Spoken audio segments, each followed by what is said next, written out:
Senggol gapura Linggau juara hingga roboh, sopir bingung bayar 40 juta rupiah.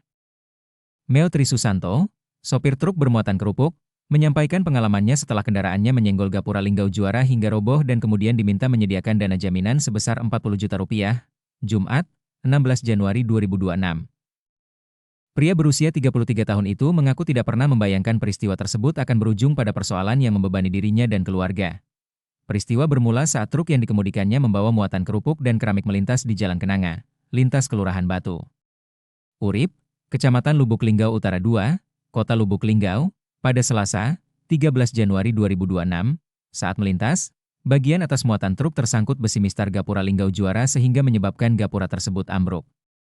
Meo menyebut dirinya kemudian dihubungi oleh Kepala Bidang Cipta Karya Dinas PUPR Kota Lubuk Linggau untuk membahas perbaikan gapura yang roboh. Dalam komunikasi tersebut, Meo diminta berkoordinasi langsung dengan pihak tukang yang ditunjuk untuk melakukan perbaikan. Menurut Meo, tukang yang diajak berkoordinasi meminta uang jaminan awal sebagai syarat perbaikan dengan nominal mencapai 40 rupiah juta. Istri Meo, Vera, menjelaskan bahwa mereka telah menandatangani surat pernyataan kesanggupan bertanggung jawab hingga gapura kembali berdiri. Sebagai bagian dari proses penyelesaian, kendaraan milik Meo ditahan oleh pihak kepolisian sebagai jaminan.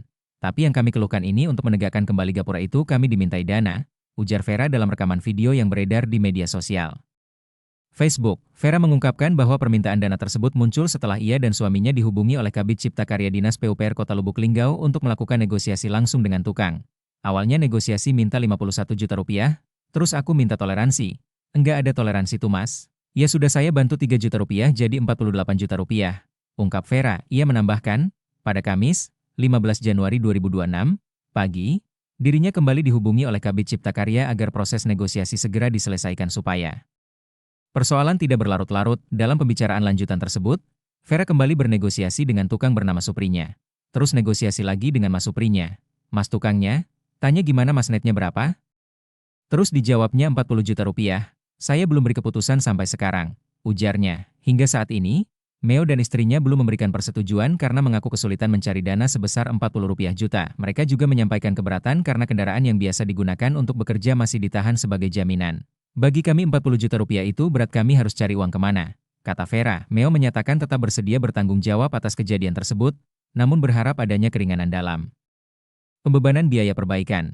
Jangan segitu biayanya, aku tetap tanggung jawab. Jangan nominal yang seperti itu 40 juta rupiah. Ujarnya. Vera menambahkan bahwa pihak Dinas PUPR Lubuk Linggau sebenarnya mempersilahkan jika mereka ingin mencari bengkel las lain untuk perbaikan gapura. Namun, ia mengaku khawatir apabila memilih bengkel lain, hasil perbaikan tidak sesuai dengan standar atau keinginan pihak PUPR. Boleh disarankan ke bengkel lain, tapi takutnya tidak sesuai dengan keinginan Pak PU. Katanya. Selain itu, Vera menyebut hingga kini belum ada rincian penggunaan dana yang diminta sehingga membuat mereka bingung. Ia menilai seharusnya ada penjelasan detail terkait kebutuhan biaya perbaikan agar pihaknya memahami alokasi dana tersebut. Apalagi syarat itu uang di muka, terus mobil baru keluar, sementara kami mencari menggunakan mobil itu. Ungkapnya. Meo juga menceritakan kronologi kejadian saat gapura tersebut roboh. Ia mengatakan tidak menyangka gapura yang baru rampung sekitar 3 minggu itu bisa ambruk hanya karena tersenggol muatan truknya. Menurut Meo, setelah bagian muatan tersangkut, truk masih berjalan sekitar 50 meter sebelum terdengar suara gapura roboh. Jarak mobil berjalan dengan gapura ambruk sekitar 50 meter, baru kedengaran roboh, ujarnya. Ia menegaskan muatan kerupuk yang tersangkut hanya sedikit dan tidak mengalami kerusakan. Yang nyangkut itu sedikit. Kerupuk seberapalah kerasnya kerupuk itu? Buat dari Palembang untuk Bu Lilis di Kenangai, katanya Meo. Menambahkan bahwa saat melintas di bawah gapura, ia tidak mengemudikan truk dengan kecepatan tinggi. Kami tuh lewat santai bae, tiba-tiba gerubuk. Setelah dengar itu kami berhenti, saya lihat belakang gapura sudah roboh, ujarnya.